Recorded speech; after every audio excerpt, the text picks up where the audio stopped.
Le premier avion construit à Toulouse l'a été ici en 1918. Nom du pionnier Pierre-Georges Latécoère, lieu de la naissance de la machine volante Montaudan. Montaudan, à l'heure actuelle centre de révision d'Air France, a connu un passé des plus riches, marqué surtout par la naissance en 1919 de l'aéropostale. C'est dans ces bâtiments que commença l'histoire de la compagnie Latécoère. L'appui du maréchal Lyautey permit en 1919 d'assurer sans incident la première liaison aérienne France-Maroc. Les avions Latécoère allèrent de plus en plus loin, Toulouse, Maroc, Sénégal, Paraguay, Brésil et Uruguay. Une belle et difficile époque dont un bureau est le témoin.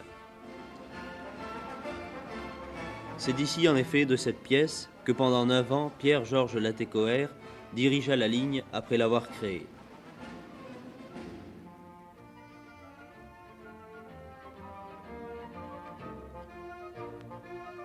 Sont réunis ici pour nous, à nouveau comme au temps de grande activité de l'aérodrome de Montaudan, 4 acteurs de cette véritable épopée.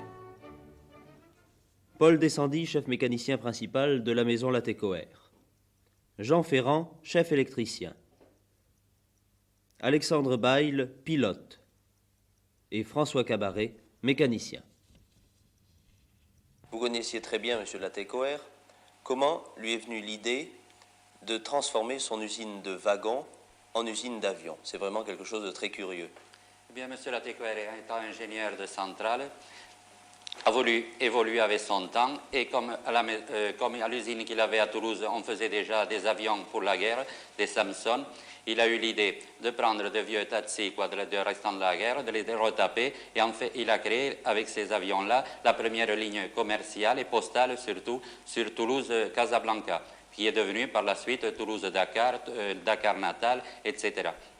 Vous saviez qu'il y avait une ligne Latécoère à Toulouse, mais je crois que vous étiez l'une des rares personnes à le savoir. J'étais effectivement un des rares parce que Toulouse lui-même ne connaissait pas la ligne Latécoère. Est-ce que vous pouvez nous donner un exemple? Un exemple très simple. Lorsque je suis rentré comme pilote, j'ai retrouvé des camarades qui étaient avec moi, qui avaient fait leurs études avec moi. Lorsque j'ai dit que j'étais pilote chez Latécoère, qui m'ont dit, mais enfin, qu'est-ce que c'est ça? Ça ne marche pas, ça ne fonctionne pas, vous êtes où? On fait des wagons. J'ai dit non, on fait de la ligne. Tous les matins, il y a un avion qui part de Toulouse sur Casablanca. Tous les jours, il y a un avion qui part de Casablanca sur Toulouse. Les avions qui partaient de Dakar, de Natal, changeaient, ils arrivaient à l'autre escale, et c'était un autre avion qui repartait. Et pendant ce temps-là, le chef mécanicien, le mécanicien, révisait les avions et pour qu'ils soient prêts pour le courrier suivant. Oui, est-ce que tout était bien organisé? Est-ce que vous aviez les pièces régulièrement ou est-ce que c'était un peu... Oui, c'était tout. Il y avait tout ce qu'il fallait. Ou bien, alors, les pièces revenaient par l'avion d'après, dans les magasins qui existaient soit à Rio ou à Buenos Aires. Mais M. Latécoère voulait faire ses lignes avec ses avions à lui. Alors son bureau d'études a étudié de faire un avion personnel. Le premier avion que nous avons sorti, qui a été étudié par le bureau d'études de la maison, c'est le T-17, qui était équipé avec un 300 Renault et à travers des moteurs Jupiter. Le moteur faisait 25-30 heures de vol et tombait en panne à ce moment-là. Alors, Latécoère avait organisé de la façon suivante. Les avions partaient avec des moteurs en état de Toulouse, s'éloignaient et au fur et à mesure qu'ils reprenaient de l'âge, on les ramenait vers Toulouse. Et ça commençait à s'améliorer quand nous avons eu le 450 Renault. Ce T-17 ensuite est devenu le T-25 en le modernisant avec le 450 Renault qui, on peut dire, était le premier moteur à peu près sûr, n'est-ce pas, Bayle, que nous avons eu sur la ligne. Les pilotes avaient un mauvais rôle à jouer parce qu'ils étaient toujours en danger. Mais je vous assure, les mécaniciens du sol, ils pensaient toujours s'ils n'avaient pas oublié quelque chose. Et souvent, il se faisait beaucoup de mauvais sens. Et moi, j'ai fait connaissance de Mermoz quand on a fait le T-26. Mermoz, alors, n'était pas connu sur la ligne. Nous avons fait un prototype, le T-26. Je crois que c'est un record unique au monde. Cet avion a été conçu, fabriqué et le premier vol en moins d'un mois. Je ne sais pas si vous pouvez vous rendre compte à la technique d'aujourd'hui, ce que coûte l'étude d'un Caravelle ou d'un Concorde. Dans un mois, l'avion a été conçu, fabriqué et essayé. Celui qui s'en allait en avion n'était pas sûr de revenir. Il y a eu le cas, par exemple, à Alicante, au décollage d'Alicante, mon ami Pivot partant un matin en plein hiver, après le décollage, sent un choc dans l'arrière de son avion, se retourne et voit une couverture qui flottait. C'était la couverture dont on enveloppait les passagers pour leur éviter d'avoir trop froid, parce que les avions étaient des torpédos ouverts. Revient se poser au terrain, et au moment où il s'apprêtait à engueuler, c'est le cas de le dire, le passager pour ne pas avoir tenu sa couverture, s'est aperçu avec stupéfaction que le passager n'était plus là. Monsieur Latécoère toujours voulait d'avions, plus d'avions, plus d'avions.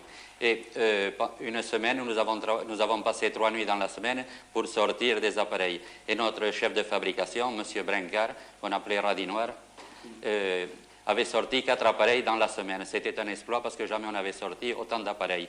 Et pour faire une surprise à monsieur Latécoère, qui venait tous les samedis, l'a amené, et voilà, il lui dit ceci: voilà monsieur, j'ai 4 appareils. Vous n'avez que ça? Il lui a répondu. C'est un monsieur qui avait le don de savoir aussi s'entourer de collaborateurs capables, que personne ne connaissait. Par exemple, M. Dora, qui dirigeait l'exploitation. Et comme ingénieur, c'était M. Moine, un tout jeune ingénieur que personne ne connaissait en France, qui n'avait jamais fait d'avion et qui a débuté chez Latécoère. Et c'est lui qui a fait tous les prototypes Latécoère. Quelle sorte d'homme était-ce? C'était un homme très distingué, grand travailleur, et il aimait également les gens qui travaillaient. Il était assez dur, mais enfin, il avait quand même le geste. Ça nous est arrivé, je me souviens, ça devait être en 1926, nous travaillions pour la Noël. Il est arrivé avec des paniers avec des huîtres et du champagne. Et à tout le personnel de l'atelier, il nous a fait faire le réveillon sur les établis. Et il a bu le champagne avec nous. À ce moment-là, ne connaissant pas les progrès qui viendraient plus tard, nous considérions que nous avions le meilleur matériel possible pour l'époque. Et je considère surtout que M. Latécoère, ayant eu l'idée de faire cette ligne, est celui qui nous a permis de réaliser ce qu'on a voulu par la suite appeler des exploits, qui n'étaient ni plus ni moins qu'un travail normal. Les Breguet 14, la T28, la T300 et la T521 font partie de cette époque qui vit la naissance à Toulouse de l'industrie aéronautique, comme l'hôtel du Grand Balcon, place du Capitole, hôtel où se retrouvaient jadis les aviateurs. C'est dans les livres que l'on en retrouve maintenant l'atmosphère et les habitants. Guillaumet, Saint-Exupéry.